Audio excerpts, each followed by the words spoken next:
Bueno, atxaldeon. Hasiera emango diogu gaurko osoko bilkurari. Eta lehenengo puntua urriako 31ko plenoaren akta onartzea. 30. 30 hartzen duen 30 izan zen, 30 justo bezpera eguna zanlako guk honetan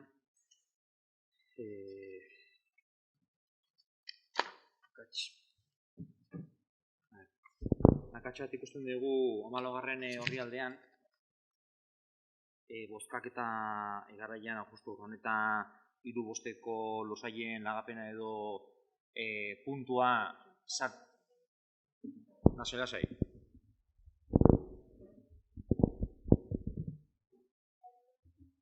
Bai, tori. 14.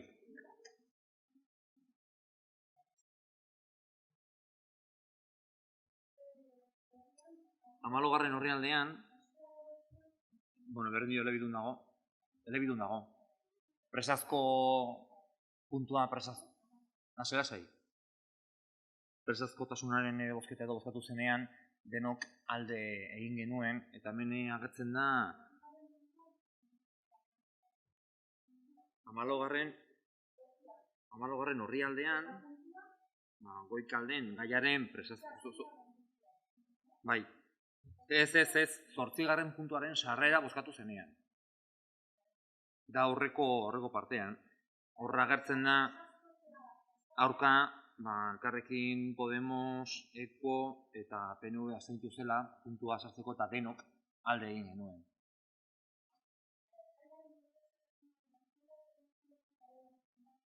Bai, bozketa bai. Danak.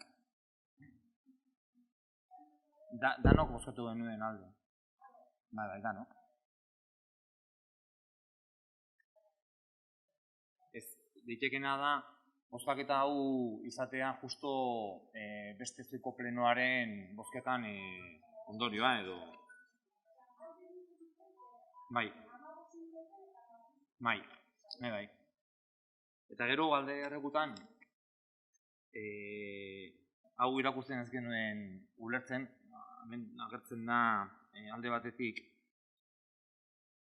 hauteskunde kanpainarako laguntzak, ayudas para la campaña electoral, página 19, ez genuen gogoratzen horrelako ez erredipatu genuenik, bai berriz justo Movember mugimendua hilabete honetan bere kanpaina egiten zuela eta proposatzen genuen, udalak ere baita hortaz baliatuz, posible zuela kanpaina honetan laguntzea eta diru laguntza bat edo donazio bat edo eskaintzea. Eta agertzen da, hauteskunde kanpainarako laguntza.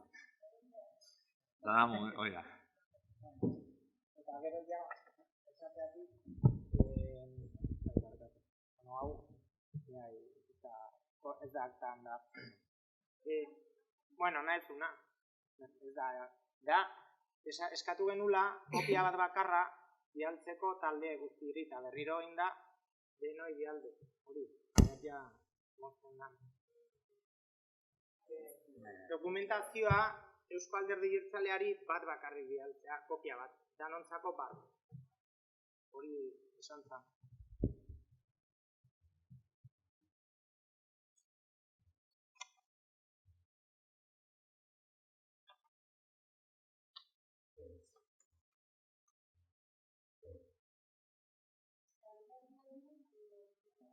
Bakarra, papelen, hori papelen bakarra.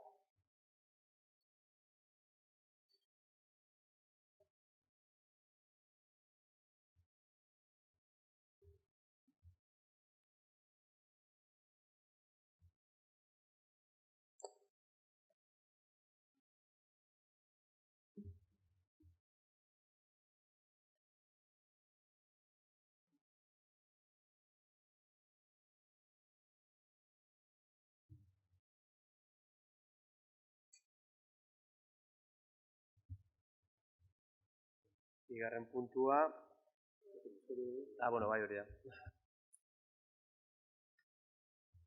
aldeko bozkak.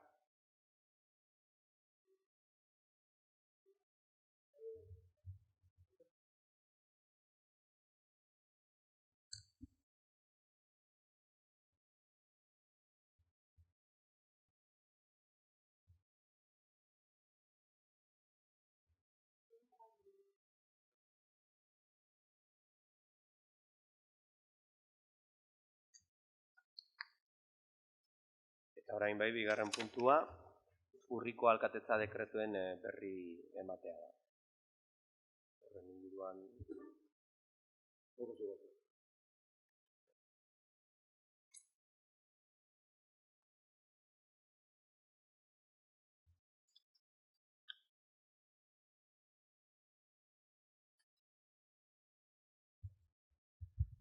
Hirugarren puntua, Ordizia Orainek aurkezten duen mozioa, joko eta postu negozioen aurrean, herritarrak babesteko, beraz, duena da hitza. Eskerrik asko. Mozioa irakurriko dut, eta gero debate sortzen balin bada, galderak edo erantzuna emango diegu. Azken urte hauetan, apustuen eta zorizko joekoen negozioa modu izugarrian biderkatzen eta edatzen ari da gure kale eta auzoetan, tabernatan eta interneten. Gaur egun, 256 joko areto apustu lokal eta bingo daude dagoeneko Euskadin. Are gehiago, 1.351 makina, txanpon jalea eta 2.100 apustu makina inguru daude Euskadin, eta gehienak tabernetan daude. Aurrez aurre egiten den joko horri, gehitu behar zaio online egiten diren jokoen eta internet bidezko kirolapustuen hazkunde neurrigabea. Izan ere, horren inguruko datu nahikorik ez dago eskuragarri, naiz eta Euskadiko adikzioen gaineko 7. planak horren arriskuak aitortzen baitu, bereziki biztanleri gazteari dagokionez. Euskadiko biztanleen 26%, da, 436.906 pertsona dagoeneko jokalari aktiboak dira. Azken urtean zehar, zorizko jokoaren batean, astean behin gutxienez dirua jokatu baitute. Gure bizilagun gazteenak oso helburuz erraz bihurtzen ari dira, jokoaren esparruan jarduten duten enpresentzat. Eta ludopatiaren zabalkundeak osasun publikoaren esparruan dakarren arazoa larriak gehien kaltetzen dituen taldea da. Adierazitako enpresak baliabide gutxien, gazteria pobreena eta bizitzan aurrera egiteko aukera gutxien dituen gizarte esparruekin binatzen dira batez ere. Joko eskaintza gero eta maiztasun handigabarekin aurkezten da eskola eta institutoetatik gertu. Eta ondorioz bertako ikasleak gero eta gehiago aurkitzen dira jokoaren eragin eremuan eta adikzioen arazoak sort ditzatekeen jarduera bat normalizatzeko joeraren eraginpean.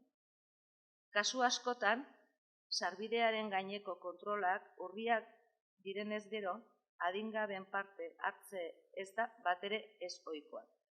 Horrez gain, nabarmena da plataforma digitalean eta komunikabideetan online jokoen publizitateak duen nahikotasun inolako ordutegi mugarik gabe. Jokoaren esparruko enpresek publizitate eremuak betetzen dituzte unean uneko aurpegirik ezagunarekin. Eta kirol idoloak baliatzen dituzte gero eta pertsona gaztegoak erakartzeko. Mugikorraren, tabletaren eta ordenagailuaren bitartez klik batekin sortzea, probatzea animatzeko. La cara más amarga de esta realidad emerge al constatar que ya son 43.000 vascos y vascas las que presentan un trastorno de juego patológico según el Departamento de Salud del Gobierno vasco y que hasta un 5% de la población joven se enfrenta a esta adicción. Actualmente, el perfil de personas que acuden a las asociaciones a solicitar ayuda por problemas con el juego tiene entre 26 y 35 años en el caso de hombres y entre 36 y 45 en el de las mujeres. Este trastorno, reconocido por la Organización Mundial de la Salud, conlleva consecuencias alarmantes para las personas que lo padecen, por su círculo cercano y para el conjunto de la sociedad. Sin embargo, resulta imposible cuantificar la realidad de la ludopatía en Euskadi, puesto que la encuesta periódica Euskadi y Drogas, que lleva a cabo el Gobierno vasco, no estudia la adicción al juego tal y como reclaman las expertas y expertos en adicciones y las asociaciones de ayuda a la ludopatía en Euskadi. Esta situación requiere que las instituciones públicas tomen cartas en el asunto, bueno, más que tomemos cartas en el asunto, con medidas eficaces y a la altura del problema. Se requiere que el Gobierno vasco asuma un papel protagonista en la materia, del mismo modo que el Ayuntamiento de nuestro municipio tiene una gran responsabilidad a la hora de proteger a nuestros vecinos y vecinas de las garras del juego patológico. Por todo ello, se elevan al Pleno de este Ayuntamiento los siguientes acuerdos. El Pleno Ayuntamiento de Ordizia insta al Gobierno municipal a limitar la difusión de contenido audiovisual publicitario y las cuotas de apuestas en eventos deportivos que se lleven a cabo en el municipio o en espacios municipales, susceptibles de su recepción por el público infantil y juvenil. Asegurar que la difusión no se efectúe en los medios y dispositivos de titularidad pública. Realizar campañas de sensibilización contra la ludopatía junto a las organizaciones locales que están trabajando en este problema. Desarrollar un estudio sobre la situación del juego y las apuestas deportivas en Ordizia. Apoyar presupuestariamente los programas de ayuda y prevención de la ludopatía que llevan a cabo asociaciones y centros de rehabilitación en Ordizia. Y a su vez, el Pleno del Ayuntamiento de Ordizia insta al Gobierno vasco a modificar la Ley 491 de 8 de noviembre, reguladora del juego en la Comunidad Autónoma del País Vasco, con el fin de frenar la concentración de los locales de juego y apuestas en las zonas con mayor densidad poblacional y limitar a 300 metros radiales su distancia a centros educativos o de salud. Elaborar a través del Observatorio Vasco del Juego un estudio exhaustivo anual sobre la situación del juego y las apuestas deportivas en Euskadi, con especial atención a la plataforma online y sus consecuencias para la población más joven. Incorporar en la encuesta periódica Euskadi y Drogas el diagnóstico de la ludopatía en Euskadi. Establecer mecanismos de control de acceso a locales de juego y apuestas con el fin de proteger a las personas menores de edad y contribuir a unos tiempos de juego más responsables. Limitar la publicidad de las apuestas y juegos de azar en Euskadi en línea con las limitaciones ya existentes para otro tipo de adicciones como el tabaco y el alcohol. Establecer un recargo a los beneficios de las empresas de juego en Euskadi con el fin de financiar programas de rehabilitación y tratamiento de la ludopatía.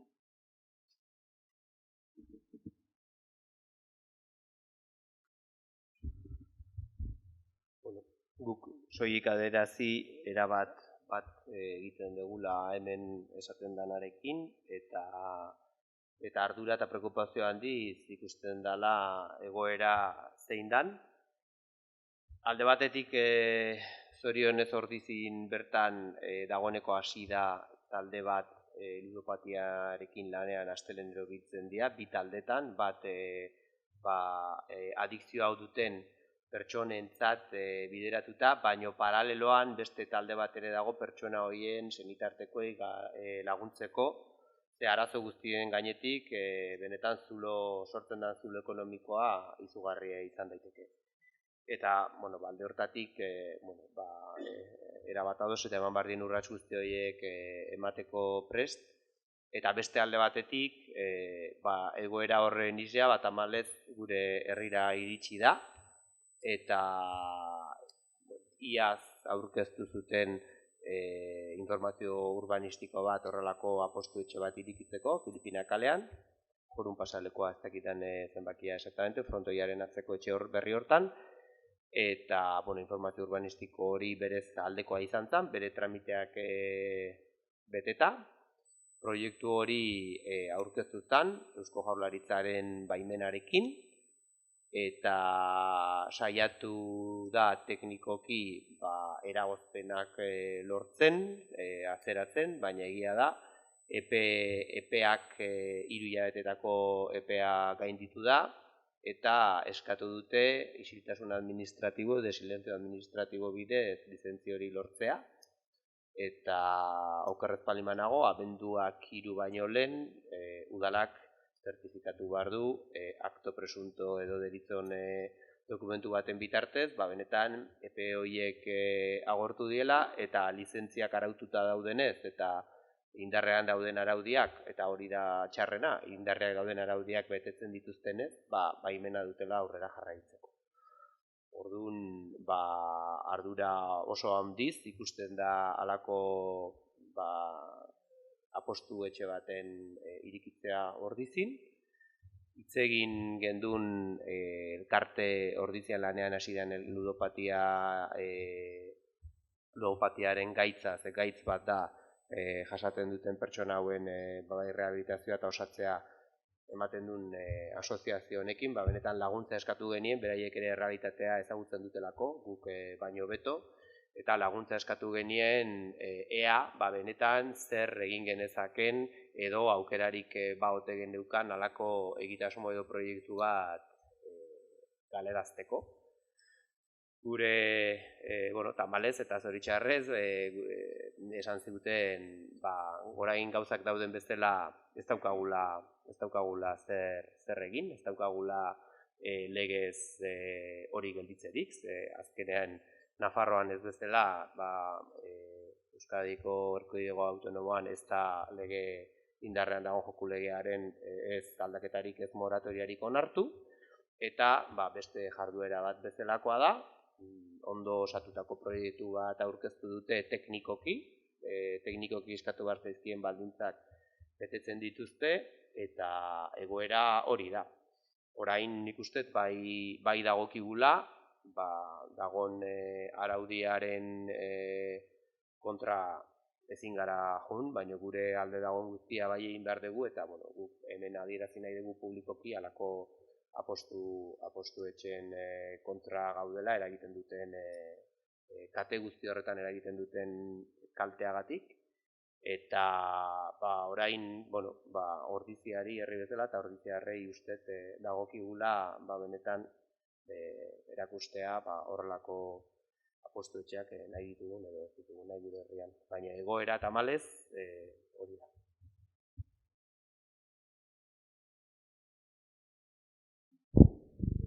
Nosotros vamos a votar favorablemente a la moción, con una puntualización que comentaré luego. Y es que el problema ya lo vamos viendo ya desde hace tiempo. De hecho, en la elaboración del primer plan de prevención de las adicciones, ya cuando se presentó el 7º plan de prevención del Gobierno vasco, tuvimos que actualizar e incorporamos al primer plan de Ordicia lo referente a las ludopatías, y luego también con las acciones que mantuvimos con centros escolares ya nos venían proponiendo también trabajar en este ámbito. De hecho, la puerta la abrimos con la Asociación de Pintzavide el año pasado, instancias de ellos que estaban interesados en con el Goierri, porque veían que desde la zona de Donostia pues, iba acudiendo cada vez más gente de la comarca, ¿no? Entonces, doy un poco la enhorabuena al equipo de gobierno también por haber hecho caso un poco a la asociación, por cederle los espacios que iba pidiendo, y a partir de ahí pues a ver si vamos trabajando también con esta asociación de la mano. Y luego con los centros escolares también, sobre todo, para ir avanzando. En cuanto a los establecimientos, pues la ley es lo que es la ley, ¿no? Tenemos no sé cuántos establecimientos también que hacen daño a la salud y no nos planteamos cerrarlos. Hay que jugar un poco con lo que te permite la ley al mundo empresarial y, sobre todo, hacer trabajo de prevención y luego de control e inspección, que también algo le toca al ayuntamiento. Y luego, bueno, como puntualización, el último punto, el instar al Gobierno vasco a establecer un recargo a los beneficios de las empresas del juego, yo no sé a mí que me corrijan, pero bueno, el recargo a los beneficios, los impuestos a los beneficios son generalmente el impuesto de sociedades. El impuesto de sociedades lo regula la Hacienda Foral. Por tanto, de instar al Gobierno vasco es simplemente modificar e instar a la Diputación a que analice el impacto que pueda tener en el impuesto de sociedades el recargo. Pero simplemente por dirigir a quien tiene que dirigir, no por otra cosa. Yo entiendo lo que dice respecto del recargo, pero también entiendo que el Gobierno vasco, el Parlamento, la normativa que corresponda a la modificación que se establece aquí, esa modificación, puede establecer el recargo que corresponda fuera de, pues, o bien conforme a los beneficios que tenga, o bien conforme al impuesto, al resultado del impuesto de sociedades, correspondiente, y que vaya dirigido a donde va dirigido. Yo ahí no le veo más pega. No, yo personalmente no le veo ninguna pega. Y respecto de lo que es la situación actual en el municipio, con esta solicitud ya casi licencia, ¿no?, de apertura de un local de juego, pues decir que quizás no estemos todavía no andemos demasiado tarde para hacer una modificación de la propia ordenanza. Porque, obviamente, a pesar de haberla mirado y decir, bueno, pues lo que son salas de juego no no están dentro de la aplicación de la ordenanza, efectivamente en este caso sí estaría dentro de la aplicación de la ordenanza porque la licencia solicitada es para un local no solamente de juegos, sino también con venta de bebidas alcohólicas. Luego entraría dentro del grupo 3 de la ordenanza y, por tanto, la limitación en las medidas. Y yo no sé cómo estamos, porque al parecer, por la información que tenemos, no tienen todavía lo que es la licencia de juego, de actividad de juego del propio gobierno vasco. Entonces, no sé si no andaríamos con un poquito de posibilidades, por lo menos, de que claramente se defina que no estamos, por lo menos, este grupo no está por la labor de que haya un local de juego en el municipio, por mucho que hay que hacer un equilibrio, a la de hostelería y recreativos. Entonces, badute, Sí, la local, la ordenanza. Eusko Jaurlaritzarena badute, Bai, baina badute, distantzio horiek nabaritzen dienak da taldeko, en el mismo grupo de actividad. Baina ez guk planteatzen genuena respecto de la distancia a los centros escolares, centros de salud, centros deportivos, olakoik ez dago legean gaur berrian. Eta ordenantza behar bada jarri genezake. Nik ez dakizte momentuan edo, igual, zirrizkulu bat badaukigu legeen hor, eta gure aldetik behintzat proposamen hori badaukigu bagaude lantzen. Aukera dagoen. Eta beste aldetio, garbi dago, ni fiskalizazioa eta hori, eta nik uste gaia kalea atera behar dela, debate publiko sortu behar da, eta gure aldetio behintzat ja lehenon onartzen balien bada, mozio hau gure aldetio publikatu egingo dugu, eta egingo diogu aldegun publizitate gehiena, jendea, sensibilizatzeko eta konturatzeko zertan gabiltza. Hor bakarrik esan Eusko Jaurlaritzakoa badutela. Osea, Eusko Jaurlaritzako baimen horrekin aurkeztu zuten ja eskaera. Eta hor, behiratzen egon eta ojala, topatuko bagenu zirrikitu bat, zentzu baten, esan nahi dut, legez, hori adierazteko, baina, ordenantzan aldaketa pentsatu beharko da, ez gineateke izango herri bakarra behin eta berriro errepikatzen da naholako apostuetxe bat, baina ordenantzaren aldaketak ja, pentsatzen dut, zoritxarrez ez dituzte harrapatuko, beraiek eskaera aurretik egin dute, orduan ikusten. Hor dago arazoa.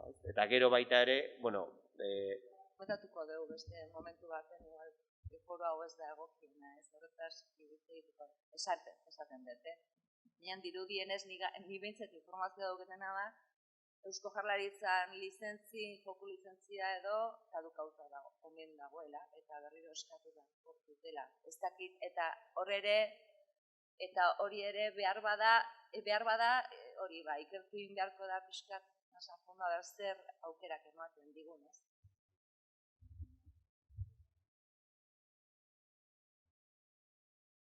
Baina kadukatuta dago orain, 3 hilabeteko epea bukatu zanean indarrean zegon.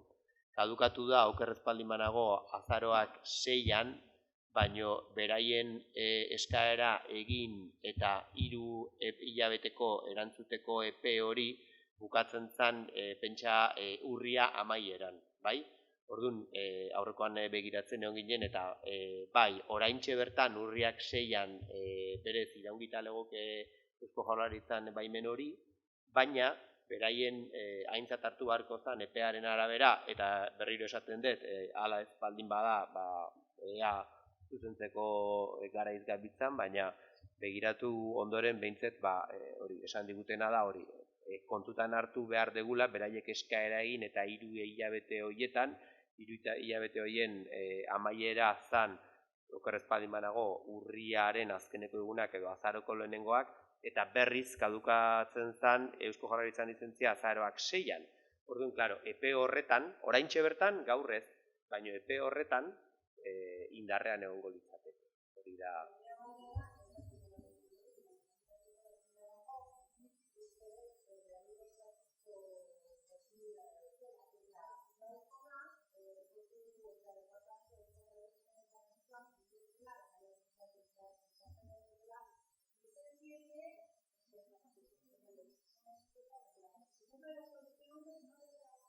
Baina reglamentuan agertzen da 210 lizentzia dela Euskadi osorentzako. Eta naiz eta hemen komentatu izan da, oraindik badarela 17 nei esan diate gaur bertan goizen, 210 horiek sala de juegos ja bukatuta zirela 2019 hasieran edo uste. Orduan, Claro, nik ez dakit hor. Ez dakit, igual informazio falta zaigu eta horrei bueltak pare bat emango jo. Bueno, bukatzeko bakarrik azpimarratu guk junginenean eta elkarteari gure kezka adierazi genienen eta esan ziguten bai, eta arrazoia daukazute, baino behaiek esaten ziguten hemen dago. Gaur egun arazoa ja hemen dago. Mine egingo du, lokal horrek mine egingo du, baino gaur egun arazoa hemen dago, mobilan klik batea daudelako ja postu etxe guztik, eta horregatik nik uste bai elkarte honen lana eta bai ikastetxetan eta egiten dan lan hori garrantzitsua dela, ze azkenen hezkuntza ezinbestekoa da, geroz eta nerabe gaztegok dute mobila eskura, eta geroz eta ezagutzen ditugu bideojoko ezberdin eta gehiago dauden, nun oparitu daiteken, dirua balio duen txartel bat, eta jokatzeko eta mekanismo guzti horiek oso ondo aztertuta daude. Joku enpresa guzti hauen aditu guzti horien gatik, eta beraiek zentzu batean esaten ziguten, bai, egintzen zute alde zuten guztia, baino jarraitu beste bidetik ze benetan egoera garria.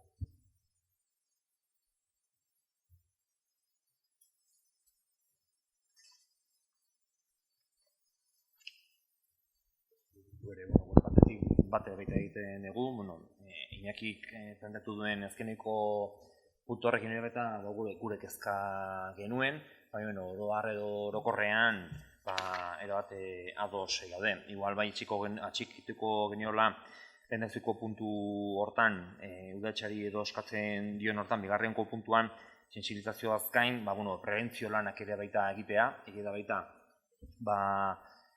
adikzio planatik ere baita lan horiek edo aurreikustuta daudela Iñakik ondo esan duen bezala aurreko legalditik, eta gero Eusko Jaurlaritzatik behintzat segurtasun sailetik ere baita diagnosi bat edo egiten baldin badaude, eta hori baldin badan momentu honetan beraiek duten lehentasuna, hortan bai izan behar regula guztiaren informazioa, hortik ateratzen diren lan lerro edo hildotik gu ere baita juteko. Eta gero azken bukatzeko,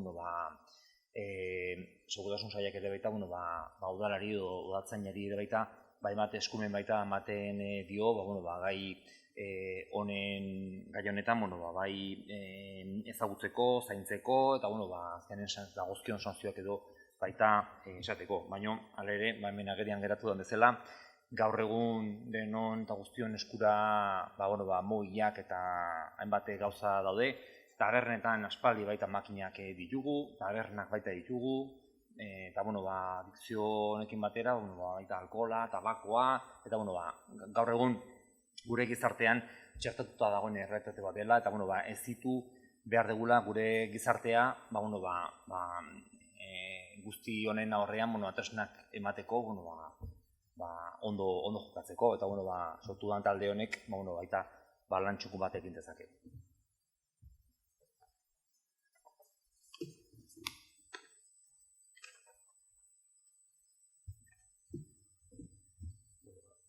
Bozkatzea igaroko gea, aldeko bozkak.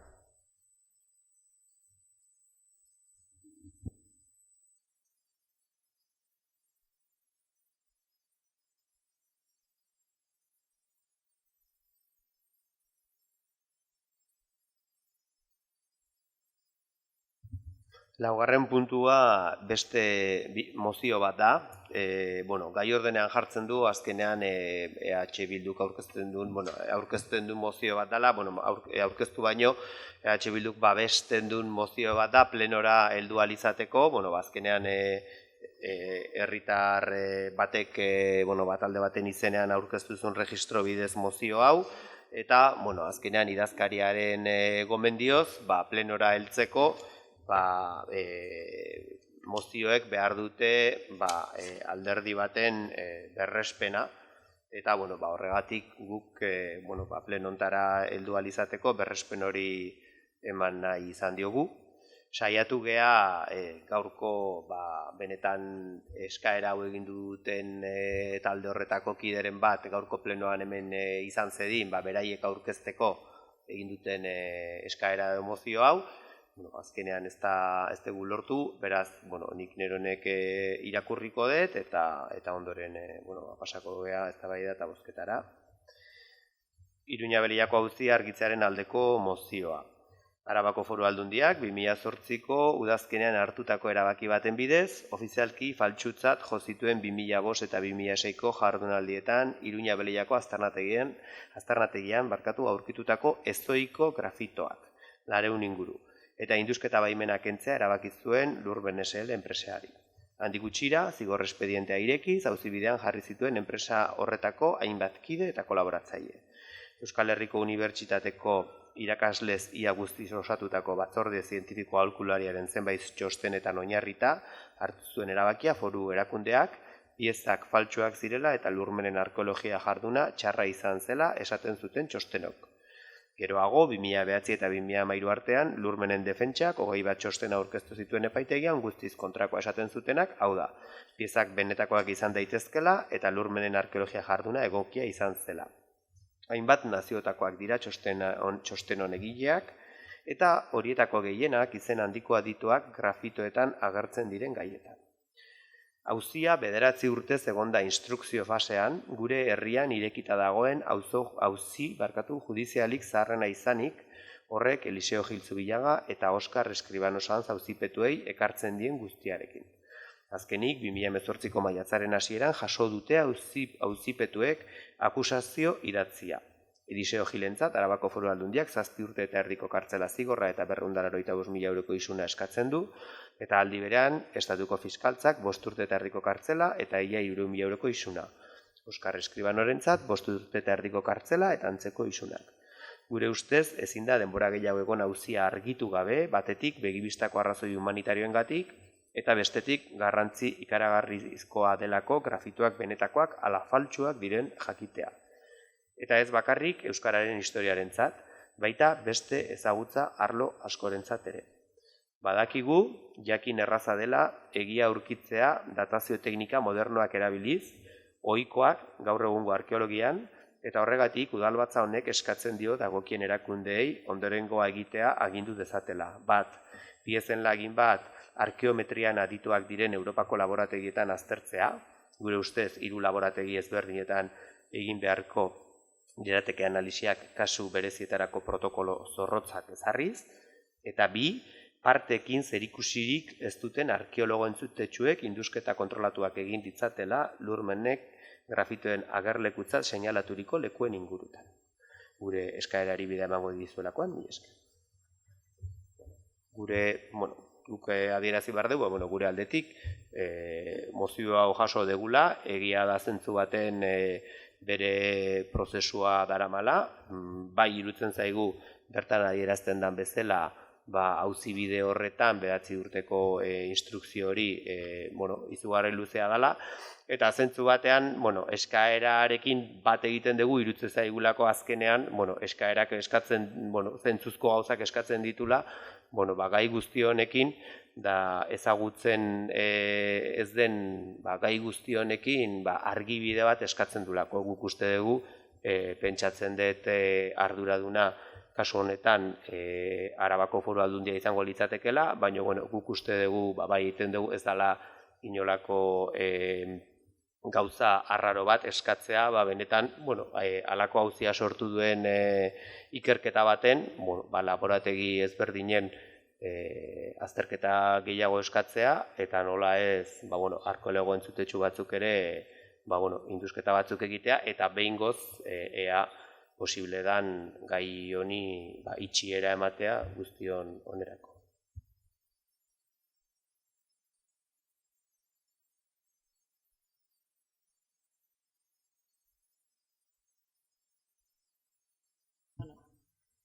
Gu gure aldetio pixkat ikusita ze prozedura edo auzi penalan dagoela ja prozedumentu guztia akusazioko idatzia aurkeztuta, zigor kartzelako eta izunak askatuta darela, akusazion partikular izango da, Diputazion Foral de Álava edo Foru Aldundia, eta eskatzea akusazio bat egitea beste beste zeak laboratorioan edo eskatzea beste neurketa batzuk, ez dakit, ustenik Foru Aldundiak ez duela olakoik egingo inundik inoan naiz eta eskatu edo 1000 aldiz, ez? Esaten dezeren auzi penalan ja barnen dagoelako akusazio bezala. Beste aldetio pentsatzen dugu, behar bada, hau berez, proba hauek berez izango lidatekela auzi penalaren proba bat, eta segurazki hor aterako da guztia. Hala eta guztiz ere, pentsatzen dugu, hau gure irizpidea da, gure pentsaera da, ez dela aiatu behar auzitegi penal batea, eta eskatzezkiotan eskatuko genuke bitartekari prozedura baten sartu penalan, eta hortik saltzea zer gertatu dan edo zer gertatzen ari da. Hortik bai jungo ginateke, esan ez igual neurri horiek bitartekari prozedura baten barne funtzizatela.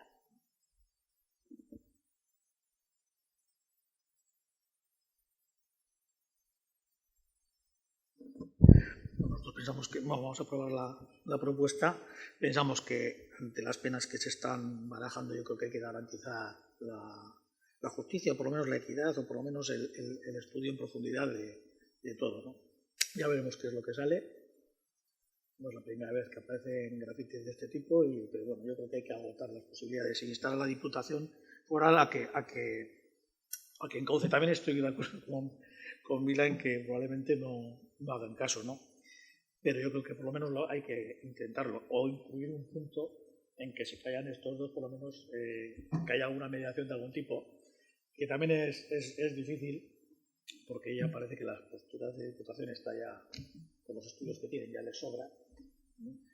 No sé qué efecto, pero bueno, sí se podría incluir un tercer punto en el que instemos, en caso de que no se promuevan más estudios neutrales, entre comillas, pues a que haya una mediación entre las partes.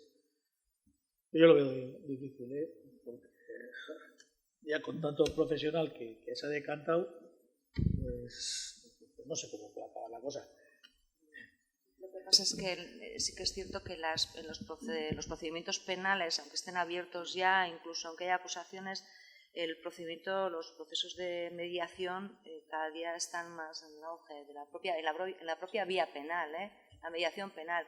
Entonces yo tiraría más por ahí, poner igual eso, hacer un añadido diciendo pues que se insta a una mediación entre las partes y que dentro de esa mediación pues que se proceda a listar las pruebas que correspondan para aclarar lo que hay, ¿no? Gu zentzu hortan esan nahi zerbait erantzi behar baldin bada, ez da gure mozioa, orduan esan nahi dut, ados egon gaitezke, bakarrik argibide bezala esan, printzipioz, proposamen horiek ez ditugula ulertzen hala da auzibideen dago eta auzibide penal batean dago, eta horrek bere instrukzioa dauka, baina egiten dian auzibide penal horretatik haratago, azkenen uste dugu gai zientifiko bat dela, eta uste dugu, gai horren esan nahi dut eztabaida penaletik eta epaitegitik aterata, uste dugu jarri behar dian baliabideak hori argitzeko, ez? Espero beharko litzatekena da, eragina izatea auzibide penal horretan, baina, berez hori eskatzea ez dugu lotzen zuzenean auzibide hortan, baina lagungarria izan baldin badaiteke, 3. puntu bat txertatzea eta eskatzea mediazio edo bitartekaritza fase hori edo ni galtzen naiz terminologia hortan, baina hori sartzea, ez daukagu arazorik.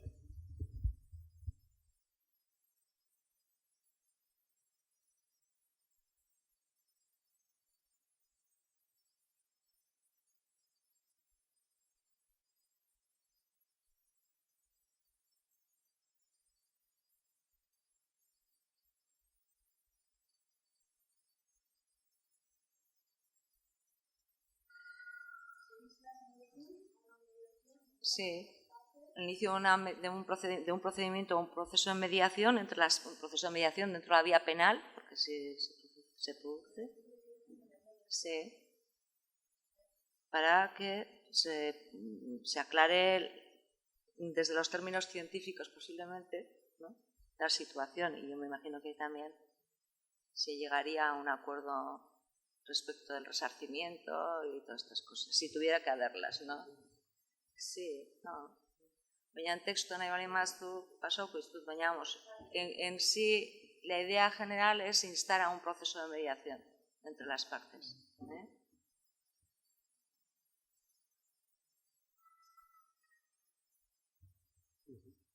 Bueno, puntu hori txertatuta, aldeko bozkak?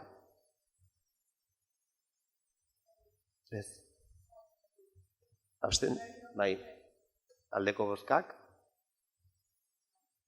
Abstentzioak?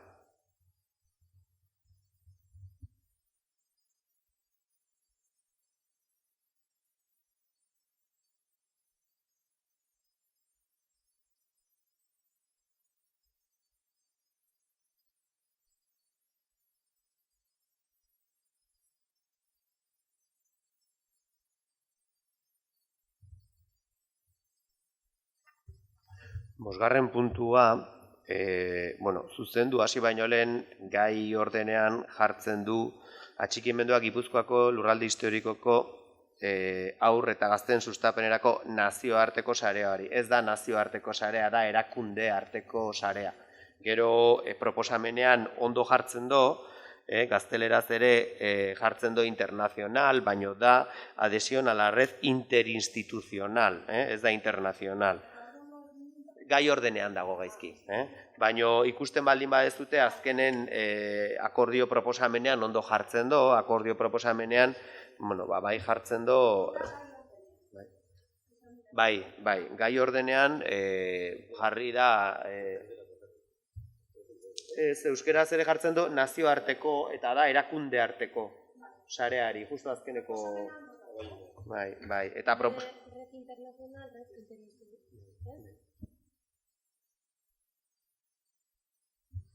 azkenen honekin, nik uste azalpenak informazio batzordean eman zituen udal teknikariak, azkenean hau foru aldunditik Gipuzkoako lurralde historiko guztian martxan jarrita dagoen ekimen bat da, sare hori osatuta dago, eta argi dagoena da, hainbat abaintaia eskaintzen ditula, guk udal bezala eskaintzen ditugun zerbitzuak ematerakoan, esperientziak trukatzerakoan, protokolo berdinak erabiltzerakoan, eta barrez. Eta, plenoak azkenean, pleno datorren proposamena hori da, dagoeneko martxan dagoen sare horri atxikitzea, eta dagoeneko sare horrekin elkarlanean gabiltza, eta horregatik, uste eta azalpen gehiago ez ditula behar.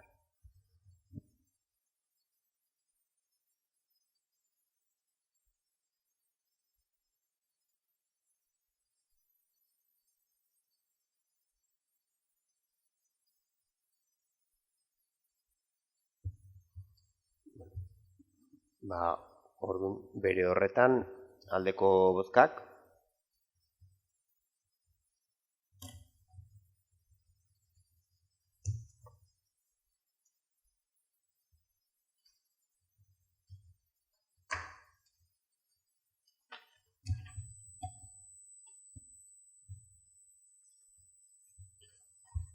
Seigarren puntua, oraintxe indarrean dagoen aparkamentu mugatua arautzen duen ordenantzan aldaketa da, aldaketa puntuala esango genuke, hainbat gaietan, hainbat puntutan aldatzen dalako. Azkenean hainbat aldaketa proposatzen dira, ulertzen dalako, funtsean ulertzen dugulako, modu partikular batean, auzo batean jarritako ekimen bat dela, eta, egia da, auzotarren gandik ere, bai jaso ditugula zentzu batean, kasu batzutan iradokizunak eta kexa asko ere bai, uste dutelako azkenean auzo bakar batean ezartzen den neurri bat dela, eta zentzu hortan, konparaketa agrabio bat edo aldarrikatzen dute ez dagolako halako ekimen bat edo halako azterketa bat udalerri guztiari dagokionez. Eta guk zentzu horretan uste dugu benetan udal osoan halako sistema bat ezarri bitartean hainbat aldaketa egin behar ditugula. Egia da baita bestalde ordenantza indarrean dagola, txartelak ere banatuta daudela eta halako kasuetan gertatzen den bezala hainbat herritarrek hori erabiltzen dutela eta bere garaian arazoa sortu zuen kafeko langileen aparkatzeko eremu libre horien erabilerak ere bere hortan jarraitzen dula. Horregatik, labur aipatuko ditut azkenean planteatzen dien aldaketak. Azkenean da egoi hartasuna edo residentzia lortzeko bi aukera berri edo planteatzea. Bat izango litzateke ongizate sailarekin kontsultatuta, naiz eta pertsonak ibilgailuaren jabea sektorean erroldatuta ez egon, pertsona horrek bere kargura dependentzia daukan familiarteko zuzen bat izango balu eta pertsona hori zaintzeko auzora joan barko balitz eta ongizatetik ezarritako irizpideen arabera ere bai, pertsona horrek mugikortasun arazoak balitu, bai aitortuko litzaiokela txartel horren eskubidea. Beste aukera baita ere da, bai aipatzen da, M bat edo pertsonak garraiatzen dituzten pertsoneten barkatu motako ibilgailuak izango diela onuradunak, eta hor bai ikusten da azkenean badaudela hainbat ibilgailu M bat hori betetzen ez dutenak, baina bai dimentsioengatik plaza bat baino gehiago ez dutela okupatzen, orduan kasu horretan beste ibilgailuen antzekoak diala, eta baita ere daudela lotuta sektorean dagon negozio bati, bai geltxero batek daukalako bertan bere egoitza edo dendari bat dagolako, eta orduan bai proposatzen dana da, bai jabea sektorean bizi baldin bada, ibilgailua ere bertan baldin badago, eta aktibitate komertziala edo enpresa hori ere sektorean kokatzen baldin bada, aitortzea egoiarri izateko izaera hori. Eta beste aldaketa bat da, ordenantzaren 13 artikuluan, arau hausten isunak ezartzen direnean, ordenantza honek jasotzen zuen arau hauste arinek 40 euroko isuna izango zutela eta arau hauste larriek 200 eurokoa. Azkenean, txartel gorri, eremu gorrian txartelik, egoiarren txartelik gabe aparkatzeak arau hauste larritzat hartzen dira ordenantzan arabera, eta 200 euroko isunak jasotzen ditu arau hauste horrek. 200 euroko isun horiek ordenantza indarrean dagoenez jarri dira, eta egia da eragin asko sortu dutela bizilagunen arten, batit bat ordizian ez dagolako beste eremutan, beste inon horrelako isunik. Beste auzoetan, gaizki aparkatzeagatik, eta jaso daitezkeen isunak, ez dira 200 eurokoak, 40 eurokoak izaten dira ohikoak. Beraz, hor, egia da, auzotarrek, bere asarrea adierazi dutela zentzu hortan, hasieran aipatu duten bezala, adierazten digutelako, beraien auzoan bakarrik dutela egoiarrentzako aparkaldi mugatuko sistema hau, eta gainera, beraien auzoan bakarrik existitzen dela isun mota hau. Horregatik, herri guztian sistema beretsu bat ezarri bitartean, bai uste dugu beste gainerako auzotan jartzen ari gean isunekin parekatu beharko genituzkela isunak, horregatik bai planteatzen da 40 euroko isunak izatea.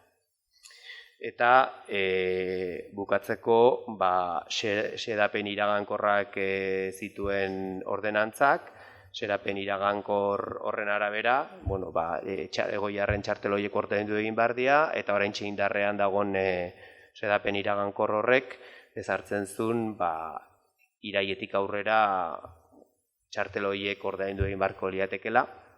Egia da, ordainketa hori ez dela burutu, eta zentzu hortan hori konpondu beharra dago, eta bestaldetik ere bai, naiz eta ordenantzak jasota daukan izen emateko anexo edo eranskin horretan bete beharreko datuetan eskatzailearen kontu korrontuaren datuak agertu, eta ordenantza horrela onartu zen eta kontu korronte hori eman behar zen txartela lortzeko, azkenean kontu korronte hori ez da jaso txartela ematerakoan, eta oraintxe bertan banatuta dauden txartel horiek ez daukate kobro edo ordainketa hori egiteko beharrezkoa izango litzateken kontu korronte horren zenbakirik.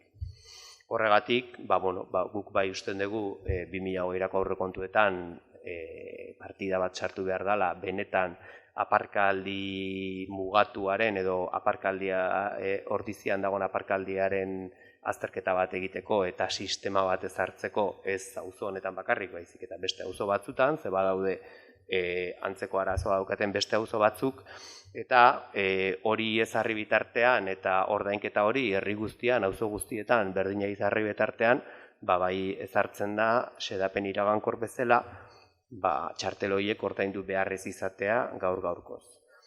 Eta bigarren xedapen iragankorra da, txartel horiek ematerakoan Egoiarren titulartasun hori aitortzerakoan, aldezarreko bizilagunei etzaiela aitortzen, eta aldezarra oinezkoa da, aldezarrean bizidian bizilagunak ez daukate beraiek bizidian auzoan aparkatzeko inolako espaziorik, eta orduan inguruan aparkatzea beharturik daude.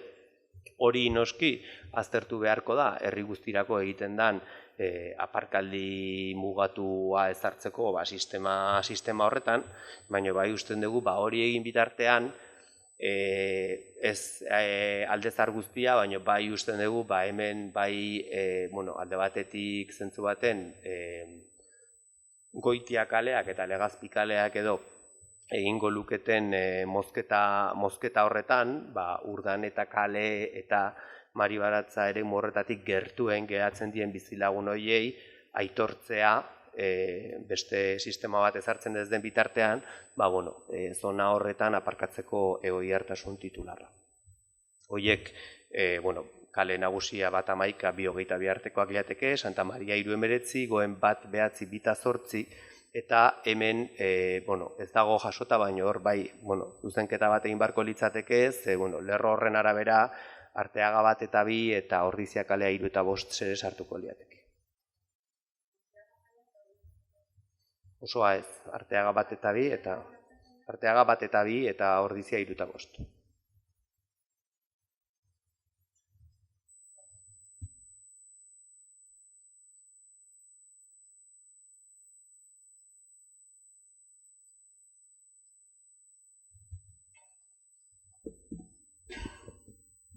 Gure aldetik ondo iruditzen zaigu aldaketak, baina pare bat proposamenak egin behar ditugu.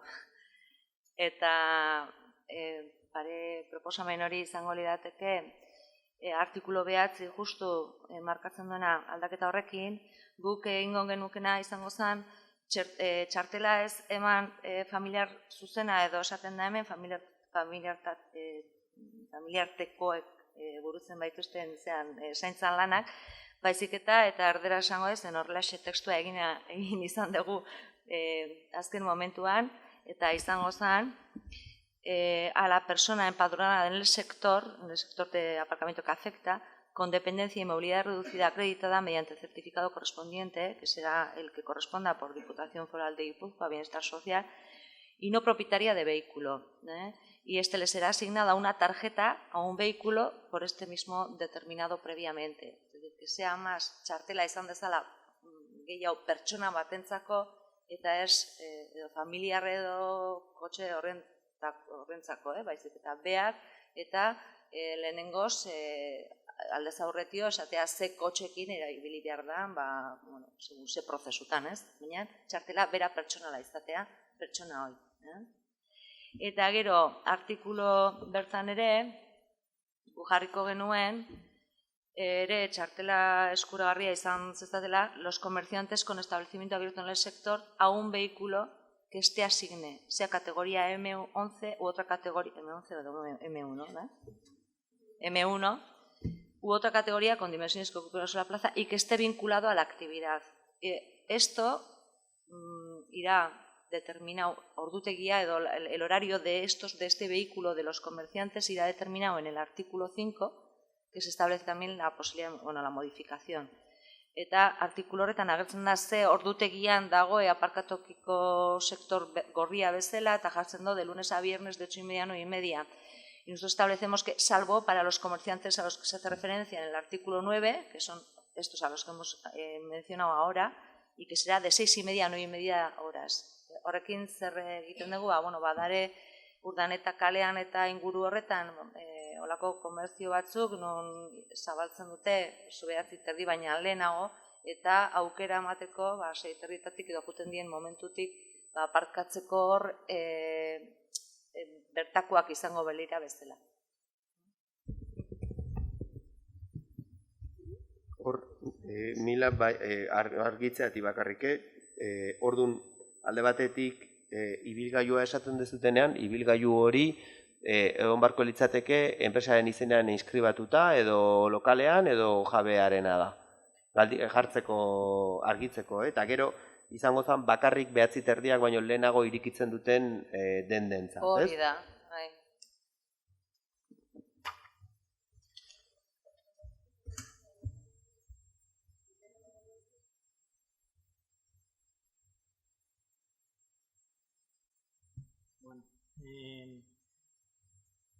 Ados bozkatuko dugu, baita milak aurkeztu nahi, iruditzegulako arrazoizko aldaketak diela, gure garaien jarri genunen plan hau martxan edo bagenekin zela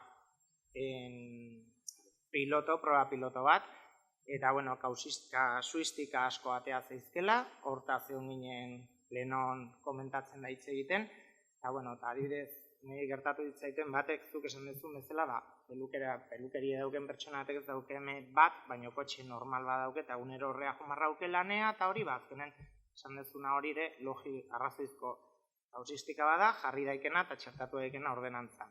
Eta bueno, eta azkenen egin dien proposamenak oso arrazoizko die, logikok, eta bai ez bozkatuko dugu, baina bueno, pozten geha gauz bat, eta nola guain momentu hontan guk proposatu genunen kentzea ordaintzea ez zalako proba piloto bat hemen haitu ginen epe bateako bakarrik eta guain kendu behar da beste danain artez, azkenen guk proposatzen genuna guain bozkatu behar dan berdinera, ez? Nire iritziz, dakitzuek zer pentsatzen duzuenen. Eta orduan bozkatu zen, kontra eta sartu zen enmienda enmendakine zala epe bateako bakarrik ez kobratzea. Eta gero epe batetik aurrea kobratzea. Hori da, nire komentatu nahi nuna. Eta gero beste gauza bat, nahi iruditzen zaitena da, talde gu geuden gobernun, baina, bueno, mugikortasun maila, gonbidatuta zeudetela denok, juteko eta parte hartzeko, eta guain, adibidez, milak guain hartu hon bezala parte hemen, danoi gustauko litzai gukela parte hartzea aldaketa hauekin eta gauza hauetan. Hori, beste gabe. Igual gehitzeko, Josebak esan duen aritik, mugikortasun maila osotu zela, bertan, landutako proiektu bat dela, argi geratu zela, pilotoa zela, froga bat zela, eta hori behin ikusizkioz, eta kasuistika guztia edo ateratzen ziren kezka, edo arazo, edo keja guztiek, berriz ere, mai batetan edo aztertuko zirela, eta hori kasu honetan ez da egin zuzenean aldaketa horiek zueia proposatu juzueia ordenantza honetan. Horrekin gehitu, esperientzia positiboa edo izan dela guztia agerian dela, nintzate bertako auzoko bizilagunak hasieratik pozik zeudela, demostratu zalako enpresa batek, edo enpresa baten langilek azkenean sortzen zutela arazo hori, eta herrian beste dozein auzoetan ez ezela auzo horretan sortzen zutela. Egia baita aldez aurretik ere, Aldameneko herriak ere baita aldaketa batzuk egin zitula, eta horren ondorioz ere baita arazoa Ordizira edo Ordiziko auzo horretan pasatu zela. Gu ere baita hasiera batetan planteatu genuen, pentsatu genuen, igual zabaltzea baita aldezarrea, eta pentsatu genuen igual bezala mugatzea gunea justo oain indarrean dagoen honeta, gero noski aurreikusiz zabaltzea eremu zabal batea, batez ere pentsatuz aldezarrean, ez dagoela, aparkatzeko aukerarik etxe bloke bakarrik duela gainea berez aparkalekua auzo honetan.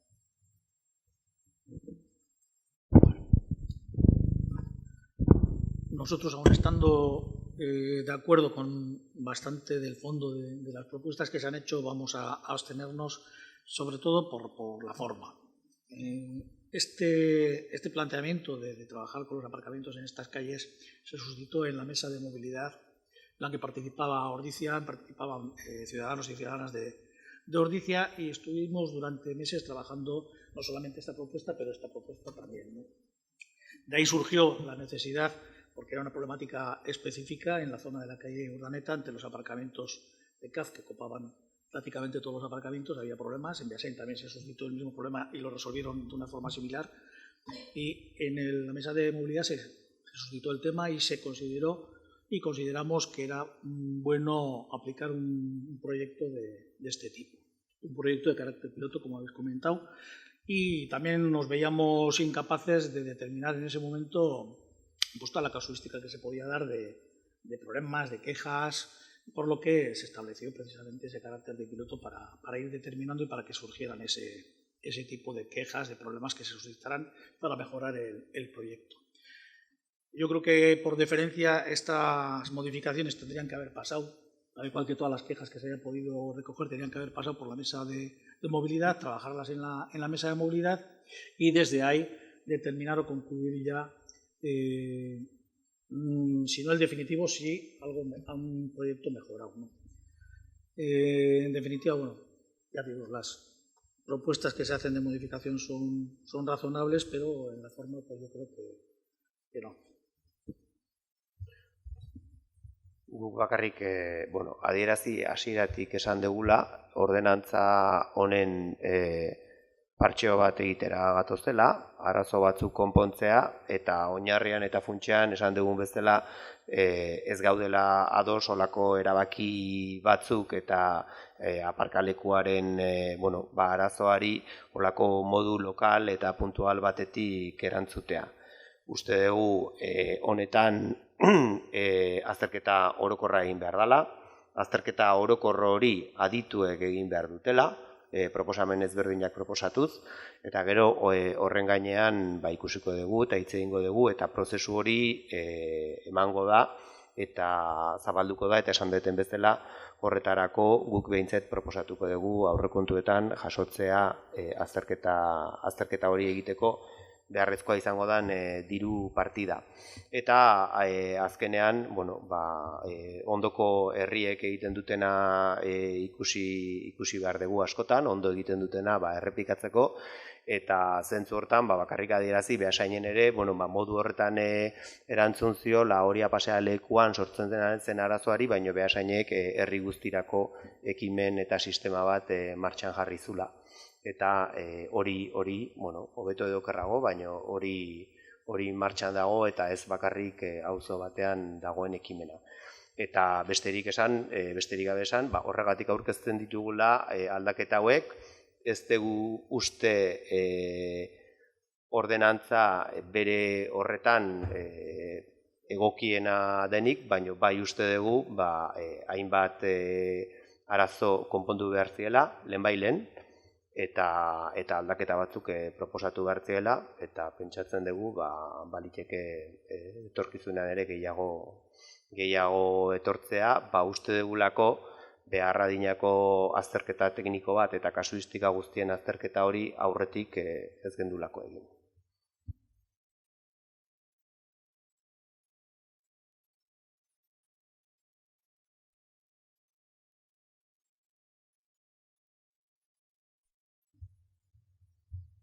Beraz, txertatuta mailak proposatu dituen aldaketa horiek, bozkatuko dugu. Aipatu bezala, aparkaldi mugatuko ordenantzaren aldaketa aldeko bozkak. Abstentzioak. Ez, 15.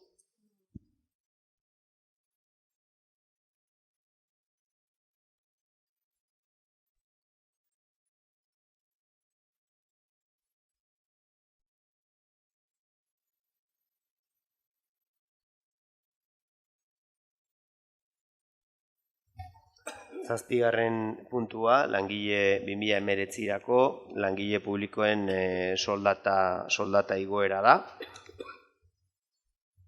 Proposamen hartuko, ez dakit, nahi dezun aipatu.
Guk honen inguruan, soilik esan,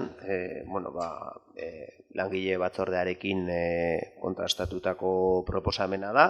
Proposamen hau da oraintxe gaur-gaurkoz legez eta soldata igoera bezala onartu daitekeen maksimoa, eta horregatik dakarkigu, azkenan ere kontutan izan da azaroan gaudela, eta 2019-ri dagokion igoerari buruzari garenez, lehenbailen hartu beharreko erabaki bat da, baina guk soilik aldarrikatu nahi dugu, guk berresten dugula gure konpromisoa langileekin galdutako erosmen ahalmen guzti hori berreskuratzeko, eta horretarako dauden bide guztiak urratuko ditugula.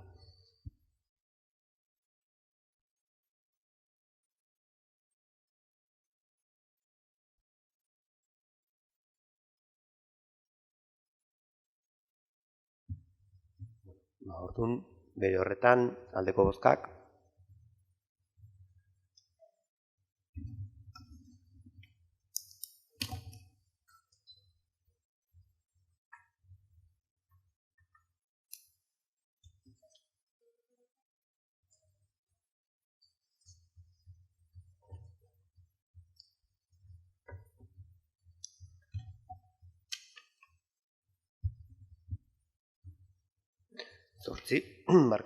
Zortzigarren puntua da 2019-rako lankidetza proiekturako ematen dien diru laguntzak. Hori urteroko esango dugu araututa dagoen prozesu bat dela, eta horren arabera aurkeztutako proiektu ezberdinen artean diru laguntza banatuko dela.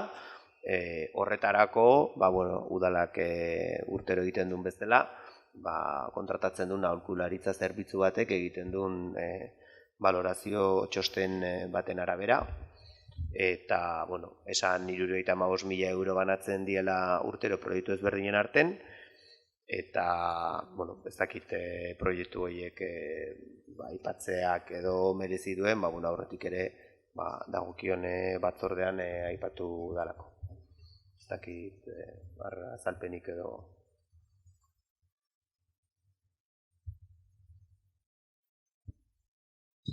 Posizio zer esan nahi du?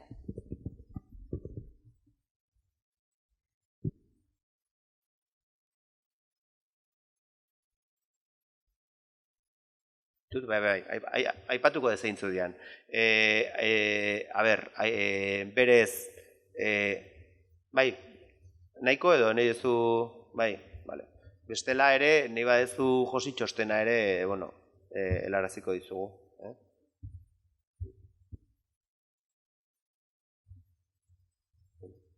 Orduan aldeko bozkak.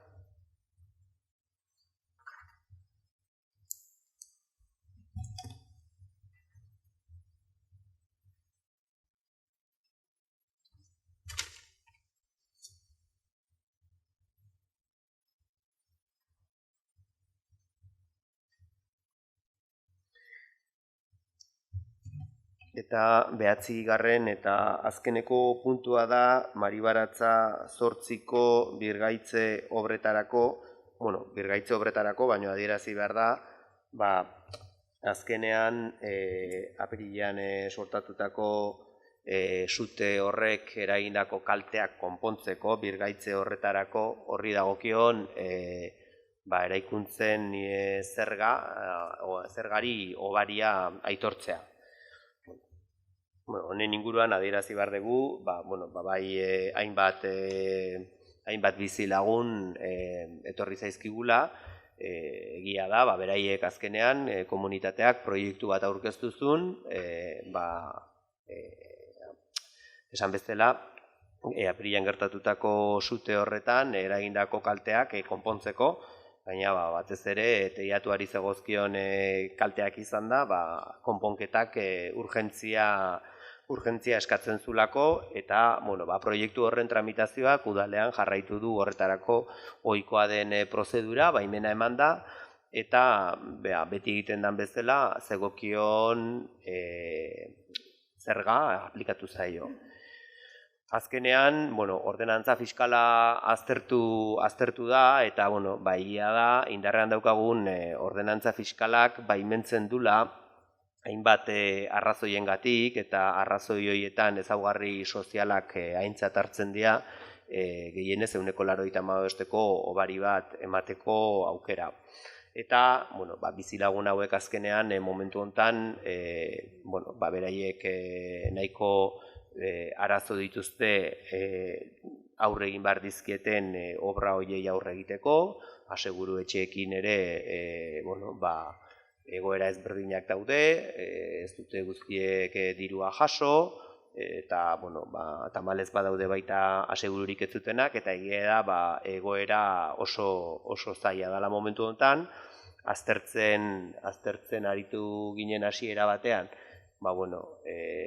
ze aukera genitun ordenantza fiskaletan, eta ez daukagu ondo jasota, baina frakzionamentuak eta nola egin zitezken, baina bai topatu gendun obaria emateko aukera hori, eta guk usten dugu kasu honetan, eta batez ere dagoen egoerari erreparatuta, baina batez ere sute batek eragindako kalteen berrera ikuntzaz ari garela, uste dugu nahiko argudio sozial ditugula, benetan Maribaratza 8ko komunitate honi ordenantza fiskalak baimentzen digun gehienezko 85%ko obari hori emateko, ez da. Eta, azkenean horrela eskatu digute baita ere, horrela eskatu dute idatziz komunitatea osatzen duten jabeek, eta proposamena hori da. Hau da, eraikuntza horri zegokion zergan, 85%ko obaria ematea.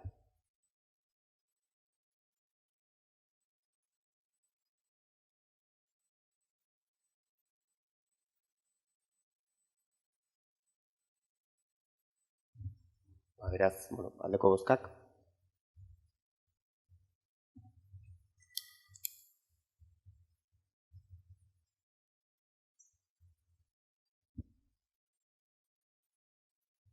Eta jarraian, azkeneko puntu bezala galde erreguak. Gure partetik, justo ja aurreko legealdia bukatzen zegoenean plan orokorraren aurrerakina ja prest zegoen ja plenutik pasatzeko, autosunetik ja 6 hilabete pasa dira, baina orain arte ez dugu honen inguruan berririk izan, ez bilerarik, eta nahiko nuke jakin zein dan gobernuaren intentzioa plan orokorrarekiko. Momentu honetan, nik uste dut hainbat, ez naiz oraintxe oroitzen ze batzordetan edo tokiko gobernu batzordean aipatu zen, berez, bete beharreko ingurumen tramitazioa kadukatu indala, eta orduan, berez aurkeztu zen ingurumeneko hasierako dokumentu horri eman zitzaion Eusko Jaurlaritzatik, ingurumen sailetik eman zitzaigun erantzunak, uste dut bi urteko epea ematen zigula, ez dakit 2 edo 1 dian orain agian nahastu ingo naiz, eta epe hori bukatu da. Orduan oraintxe eskatu da berriz, konsulta egin da, eta azkenean bai batetik eta bestetik kontsultak egin dituzte teknikariek, bai arkitekto maila, baina baita juridikoki ere bai, eta eman zaigun erantzuna izan da, berriro eskatu behar degula, eta orduan eskaera hori bideratzen nahi da, benetan momentu honetan prozedurai dagokion urratxo hori konpontzeko, berriro jasotzeko behar degun, indarrean behar degun ebazpen hori, eta horrekin urrengo urratsa izango litzateke, aurretik egintzan lanketa guzti horretan, guk proposatu gendun bezala, pleno ikusiko da, agian baliteke zoiko bat deitu behar izatea, agian luze joko dulako, baina pleno batean aurrerakin horri dagozkion gaiak, gai ezberdinak eztabaidatzea eta bozkatzea. Baina oraintxe bertan, egoeraren arabera behintzat, teknikoki adierazi digutenez, ingurumen tramitazio horren ebazpen hori berriro indarrean euki arte ezingo genuke urratxo hori eraman eta helburuen eta irizpideen dokumentu hori aprobatu. Pero ondoren, ez dakit zein da zuen asmoa, gaiarekin jarraitzeko, maila deitu behar zuen, guk deitzen genuen bezala, edo gai honekin ez dago zuk apatu duzun puntu hortaz aparte ez dago ezer gehiagorik. Gai honekin aurrera jarraitu alizateko hori da benetan oaintxe itxi behar dana, erabakia hartu behar da benetan aurrerakin horretatik zein dan plan orokorrak hartuko duen norabidea, plan orokorrak norabide bakarra hartu dezake, eta oraintxe aurrerakinak 3 aukera ezberdinen arteko aukerak jasotzen ditu, orduan lehenengo egin behar dana finkatu zein izango dan plan orokorrak jarraituko duen norabide hori, eta hortik aurrera planaren beraren dokumentuan lanean hasi, eta hori finkatzen den momentutik maila dituko da, eta lanketa hori hasiko da. Eta oraintxe bertan ere, orain dela berriki gutxi, doten azkeneko aprobazioarekin ere, jaso dugu ofizialki gehienezko etxeko purua zein dan lurralde antolamenduko artezpidek ezartzen duten arabera, ja behin betiko onartuta daude, orain arte ibili ditugun kopuruak izan dira behin-behineko eta hasierako aprobazioetan zeuden dokumentuenak, eta hori jaso dugu. Eta horrek ere, erabakiak hartzen ditugunean pleno horretan, eragina izango dut, okerrez baldin banago, maksimoa 600 eta piko etxe bizitzetan jartzen du, azkeneko ebazten hau. En fin. Gero bestalde, gaur gobernu batzordea ospatu dugu, aurreko astelehenean eztoiko plenoa izan zen, eta nezta astelehenean Majoriko obrak behar duten finantzaziorako 500.000 euro horiek prestamoa hori, mailegu hori ez atera, gaur guk osatu duen bezala astelehenean plenoan, udaletxeak dituen fondo propioekin edo planteatu dezute, eta aurrera atera da, eta hortaz nik uste denok pozik egoteko dela. Baina, Majorikin bueltan, hau ere duela 6 hilabete adur, martxan utzi zen tramite bakar baten faltan, enpresa bakar bat zegoelako aurkeztu zena, eta da Majoriko bigarren fasearen proiektuaren redakzioa, hau da, igerilekuen proiektuaren redakzioa, behintzat tramite guztiak egin zen, justo dokumentazio baten zain. Eta, 6 hilabete baita pasatu dira, eta oraindik honen inguruan ez dakigu zer, oraindik ez da kontratatu, eta ez dakigu zergatik ez den kontratatu redakzioa edo zergatik ez den adjudikatu. Piscina proiektuaz.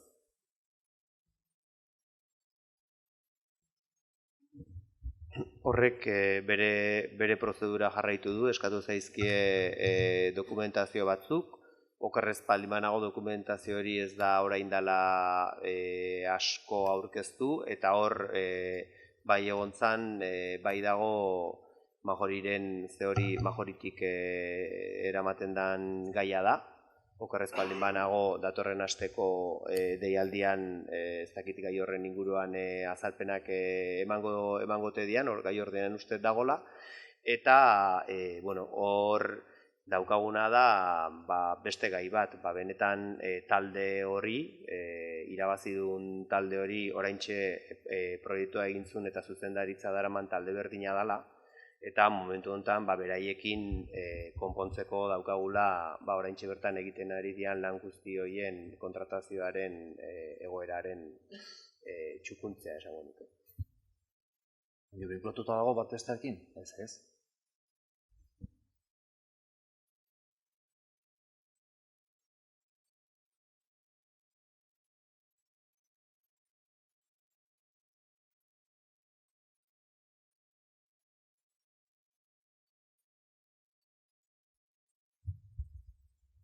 Beste galdergurik? Eskerrik asko denei.